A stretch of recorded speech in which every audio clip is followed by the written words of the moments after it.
Ladies and gentlemen gathered here today, you've come together for me, but I'm not the real bride. At the end of the wedding ceremony, as I declared this while it was time to read a letter to my parents, the room began to buzz. The real bride will be this lady. As I said that, the spotlight shifted to my sister. Ignoring my bewildered parents and sister, I exchanged a knowing look with my friend who's a wedding planner. The ceremony has been sufficiently disrupted, but it's not over yet. I've let my sister have her way all this time, but now it's time for her to face the consequences. My name is Camila Davis. I'm 28 years old, and I started an e-commerce site as a hobby during my student days, which took off, and now I manage the company as its CEO. My wedding was right around the corner. The guy is Leo Garcia. He was a classmate from college, and after he confessed, we started dating and now we live together. Leo works for a company in the city and commutes by train, while I drive to work. Right now, I'm caught up in the whirlwind of wedding planning, with only 3 months to go. Leo usually gets home no earlier than 7 p.m., so I'm the one who handles the meals, since my schedule's more flexible. On weekends, I've got Leo doing chores like tidying up our place and cleaning the bath. I love driving. I find any excuse to get behind the wheel, even on days off. One day, I was about to head out shopping in my car. I'm going with my best friend, Hannah. We've been friends since elementary school, all the way through college. She's someone I can talk about anything with, a truly precious bestie. Today, we've decided to hit up a newly opened outlet mall. It's a bit of a drive in the next state, but we figured we'd enjoy the drive there. I head to the convenience store to meet up with Hannah. Sorry to keep you waiting, did you wait long? Not at all. I just got here and bought myself a coffee. Do you want a coffee too, Camila? Seeing Hannah with her coffee, I felt like having one myself, so I took her up on her offer. Thank you. Then I guess I'll go ahead and ask. Meanwhile, I'll set up the car navigation. Got it. With that, Hannah cheerfully headed into the convenience store. As I went to set the destination on my car navigation, I accidentally hit the history button. When I tried to switch the screen, I wondered, what's this history? And there it was, Hotel Venus Rouge. Of course, I had no recollection of searching for such a place. This is my car, but Leo uses it sometimes too.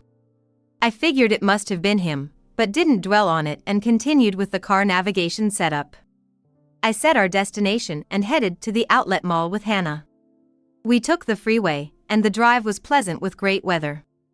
As we approached an interchange, Hannah pointed outside the window and laughed, Look, look. It's the Hotel Venus Rouge. What a tacky name for a hotel these days.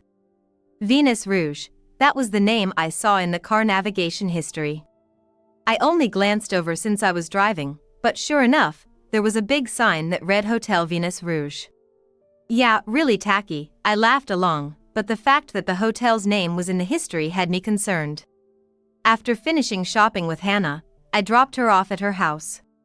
Once home alone, I operated the car's navigation system again to check the history. Hotel Venus Rouge, proceeding with the search, brought up the location we passed today near the interstate. It definitely seems to be that hotel. That hotel, no matter how you look at it, was one of those types of hotels. Why did Leo search for that hotel? I decided to pay more attention to Leo's actions going forward. As part of that, I resolved to install a dash cam in the car. I mentioned it to Leo, and he agreed, saying, That's fine. A lot of cars have them these days, it's good for safety. I was told, in exchange, if you're going to install it, Camila should pay for it. It's Camila's car, after all. Even though it's in my name, Leo also drives it, so I insisted he chip in a little for the cost. The next day after work, I went straight to the dealership and had the dash cam installed. It captures both the front and back of the car as well as the interior. The maximum recording time is 5 hours, after which it overwrites the old footage. I also installed a GPS logger. This device records where the car has traveled using GPS. After Leo used the car, I checked the dash cam and GPS logger. I mainly use the car for commuting, so Leo uses it mostly on weekends. Of course, he always asks for permission in advance. One weekend, Leo asked, "Can I use the car this Saturday?" "Sure, but where are you going?" I asked curiously. "To that shopping mall you went to the other day. A buddy of mine wants to check it out," he replied. "Oh? Which friend? Someone I know?" "Just a coworker who lives nearby." "A woman, perhaps?" "No way. It's a guy, bigger and more muscular than me." All right.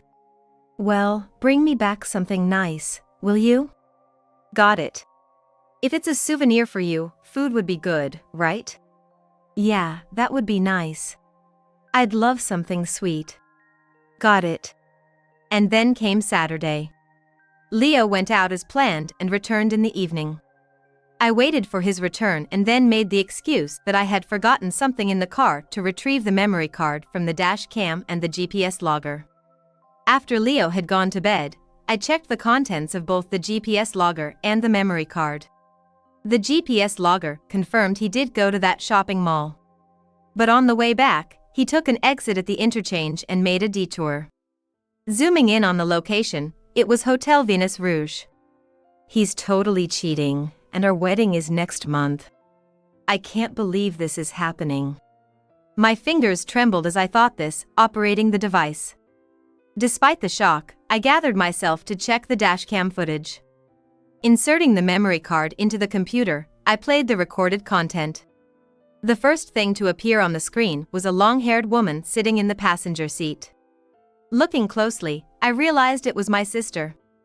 My sister had always been selfish with bad conduct, practically disowned by our family, and I hadn't seen her for over 10 years since high school graduation. Why were Leo and my sister going out together, even to a hotel? My mind couldn't keep up with all the questions, and I just stared at the screen dazedly. Of course, their conversation was also recorded. "You're a bad one, aren't you? Getting married next month, and here you are doing this." And with that, my sister laughed. "It's okay, I'm marrying her because she's a CEO, and she's made a fortune at a young age," Leo's voice replied. "But does that mean we'll end after you get married?"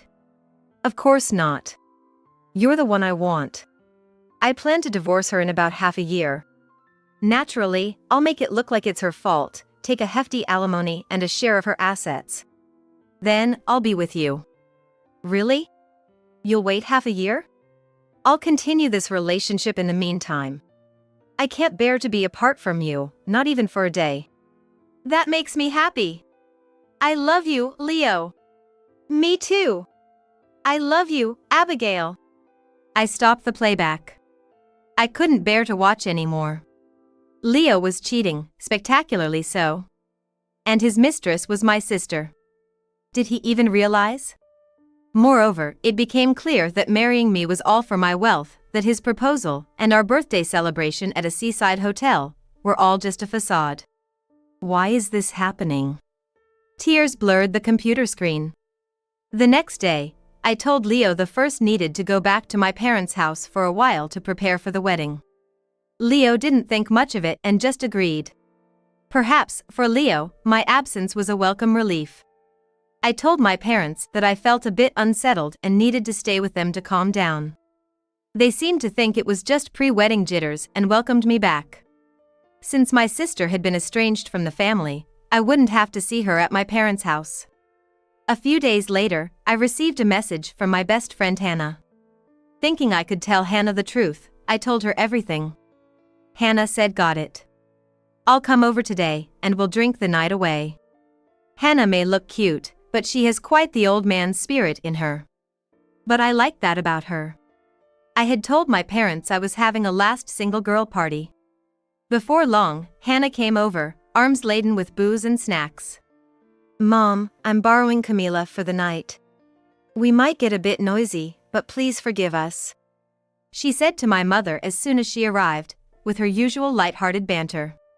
"Oh dear, making noise is fine, but don't drink too much. Also, I made some stew, so take it with you and eat up." My mother had thoughtfully prepared some snacks for us. "Wow, thank you. I was wondering what smelled so good, it's stew." We'll gladly take it. Oh, and is it all right if we invite one more friend over?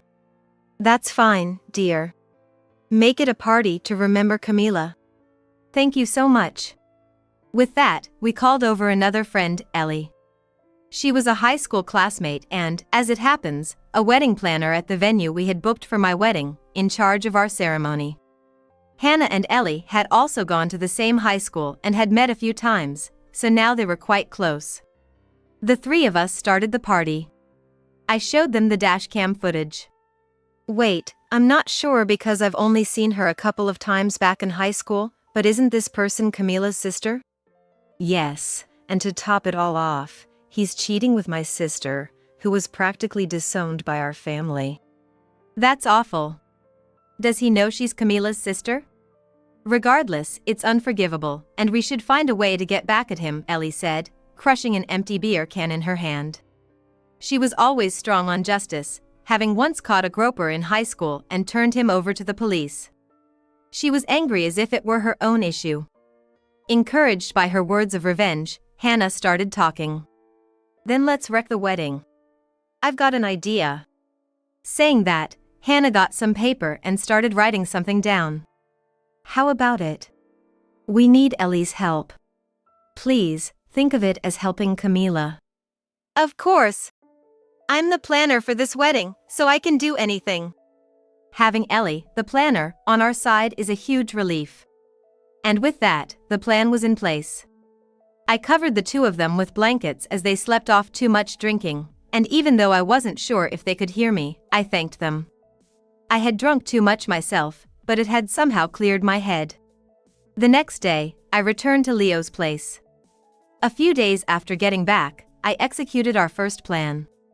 One evening after work, I suggested we go out to eat, met Leo at the station, and we went to a diner in my car and had dinner. Afterward, I dropped Leo off first, then parked the car in the lot and went inside the house. Then, I acted surprised and touched in the living room. Leo, you were planning a surprise for me with this? Huh? Leo let out a strange noise, caught off guard by my sudden comment. This is a gift for me, right? I found it in the car.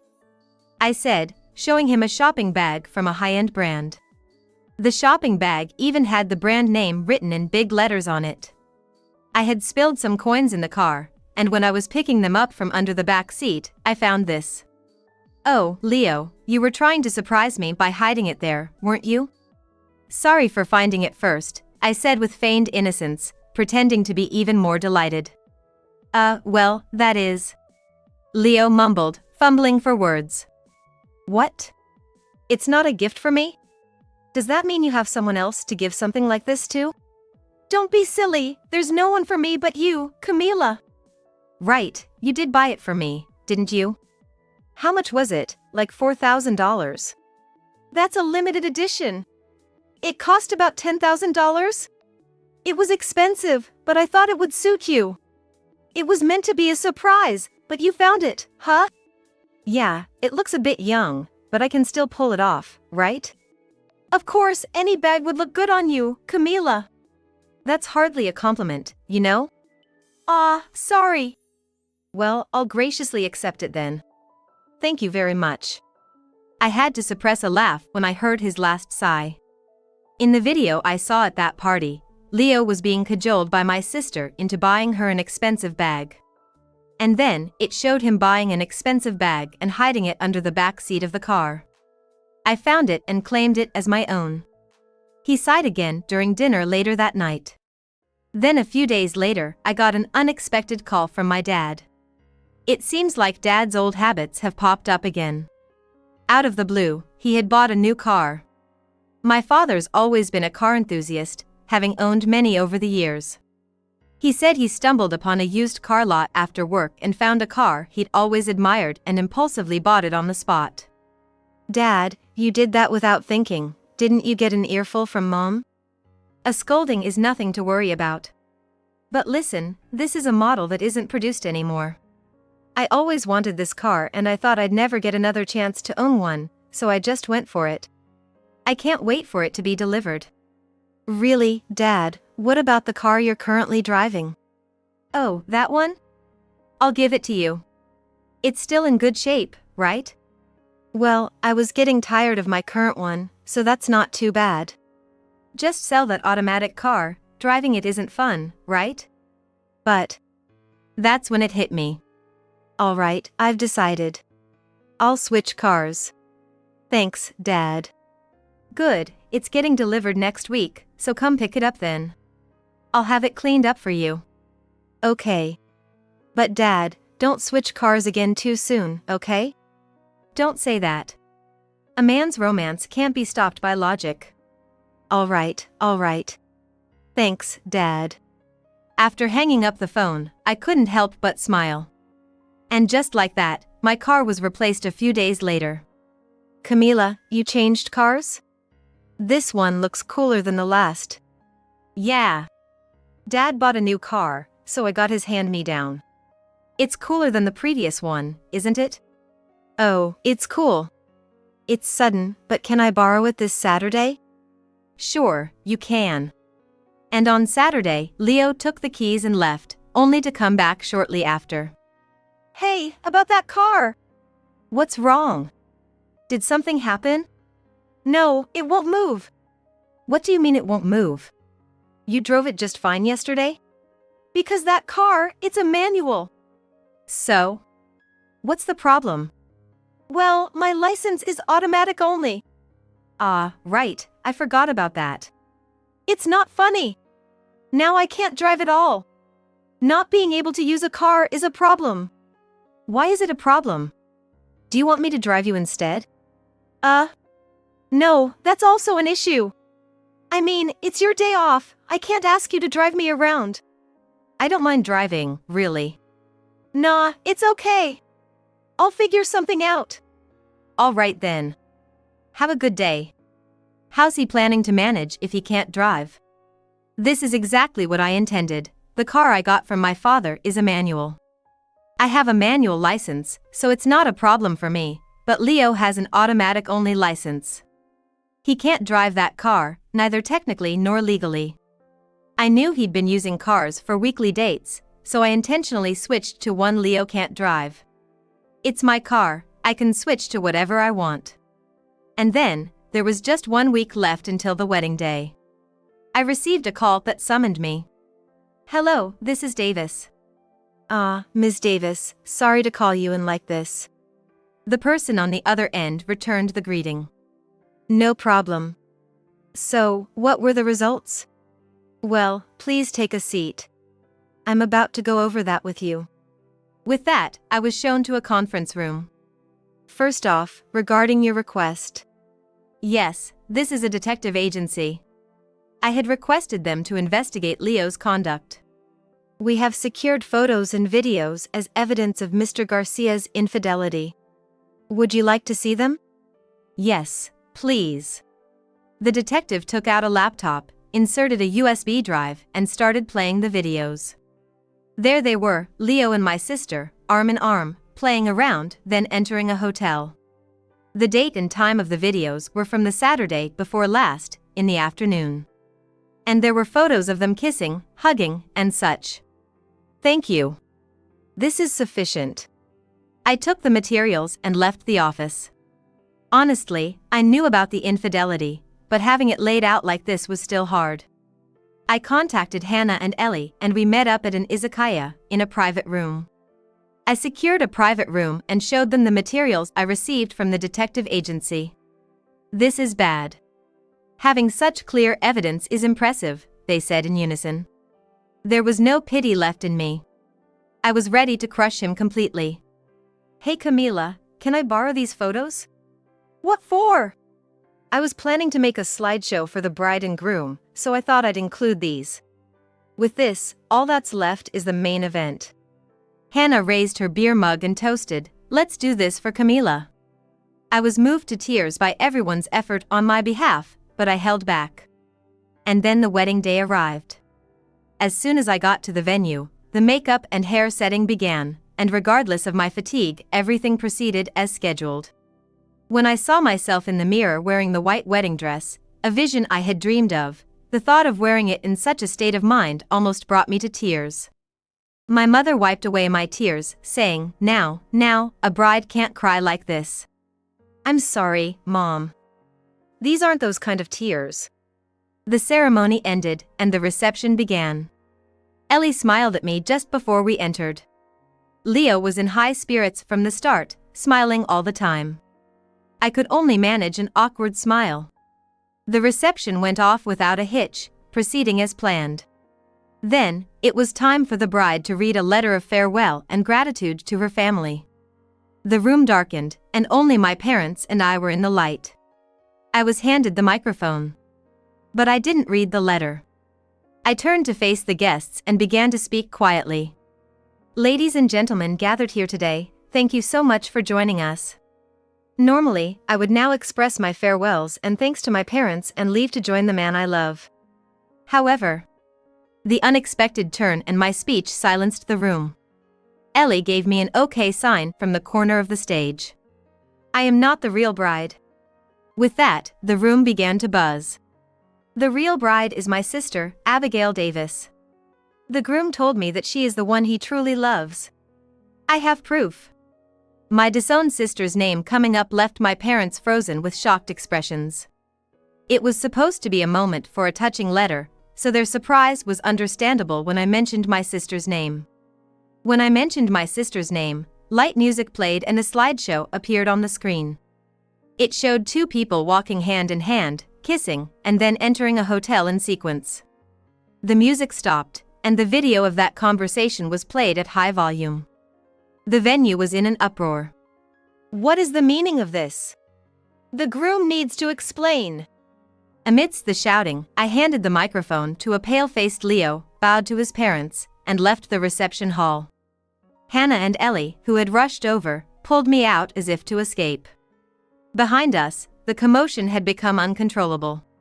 Still in my dress, Ellie led me to an unused waiting room. Hannah brought my luggage and clothes, and I quickly changed and left the wedding venue. Hannah drove me home in her car, and I finally had a chance to breathe. "We did it!" "Yes, we sure did."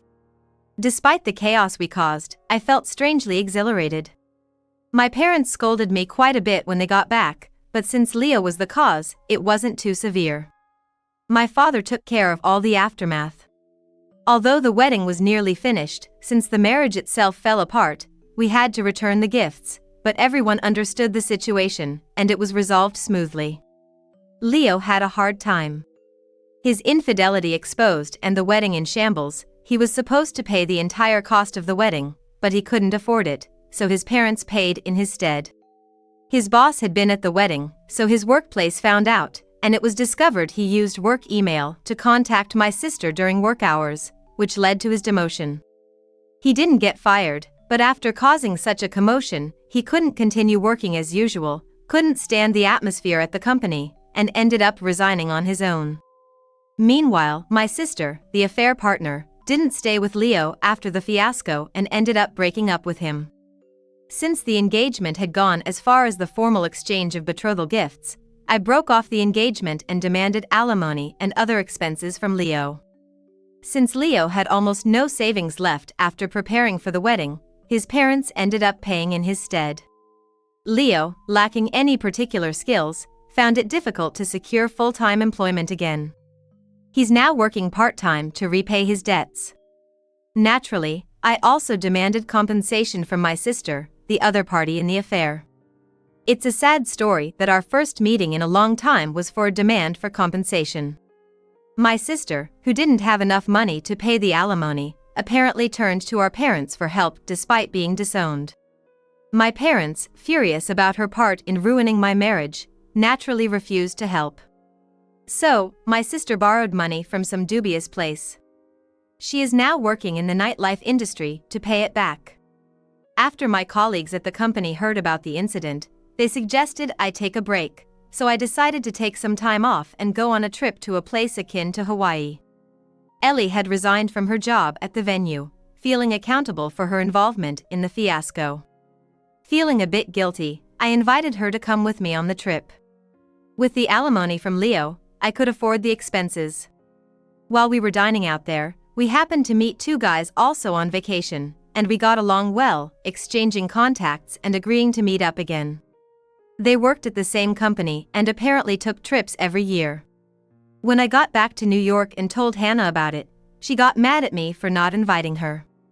So, we decided to set up another meetup, adding one more person to the mix, making it a 3-on-3 group date. Despite all that had happened, the trip helped me recover my spirits. Life is full of surprises, and I'm ready to firmly walk towards the future.